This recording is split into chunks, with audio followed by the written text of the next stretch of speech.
बिस्मिल्लाहिर्रहमानिर्रहीम। अस्सलाम वालेकुम। कासिम अली मंज़र आपकी खिदमत में हाजिर है और आप देख रहे हैं डेली फूड आइडियाज़। आज हम बनाने जा रहे हैं आम का अचार। ठीक है, बहुत ही आसान तरीके से बनता है। आप लोग घर में बआसानी बना सकते हैं। हमारी माएँ बहनें घर में बड़ी आसानी से इसको बना सकती हैं। ठीक है, बहुत ही उम्दा और अच्छा अचार बनाने जा रहे हैं हम। बहुत ही आसान इसकी रेसिपी है, तवज्जो से देखिए।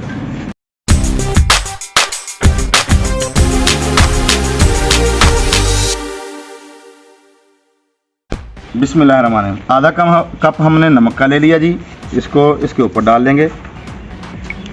बिस्मिल्लाहिर्रहमानिर्रहीम। 2 चम्मच चीनी के ऐड कर देंगे जी। ठीक है, यहाँ पे हमारे पास है तमाम मसाला जात हमने मिक्स कर दिए थे। इसमें सूखा धनिया है, कलवंजी है, मेथे है, ठीक है, उसके बाद ज़ीरा है और सौंफ। सबकी हमने 1-1 चम्मच ले ली है। ठीक है, ये याद रहे ये 2 किलो का मसाला है। 2 किलो आम की कतलियों का ये सारा मसाला है जो हमने तैयार किया है। इसको भी अब डाल लेंगे माशाल्लाह। ठीक है, यहाँ से हमारे पास तकरीबन 20 से 30 जवे बारीक लहसुन के हैं, ये हम डाल लेंगे। बिस्मिल्लाहिर्रहमानिर्रहीम।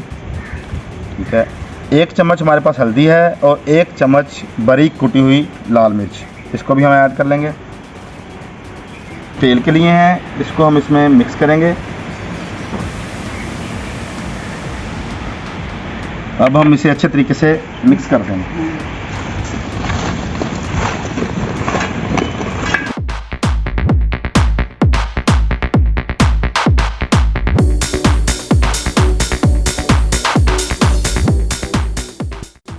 तो अल्हम्दुलिल्लाह हमारा आम का अचार, इसको टोटल हमने मसाला लगा लिया था। ठीक है, 2 किलो हमने आम लिए थे, उनकी हमने छोटी कतलियाँ कर ली थी। ठीक है, इस जिनको हमने मसाला लगाया है। 2 किलो आम की कतलियों के लिए आधा लीटर सरसों का तेल इस्तेमाल होगा, वो आप डाल लीजिएगा। शीशे के मर्तमान में डालकर सरसों का तेल डालकर इसको एंजॉय। अल्लाह पाक ने हमें बहुत सी नेमतों से नवाजा है, हमें इन नेमतों का शुक्र अदा करना चाहिए और हर वक्त अल्लाह पाक की ज़ात का शुक्र अदा करना चाहिए।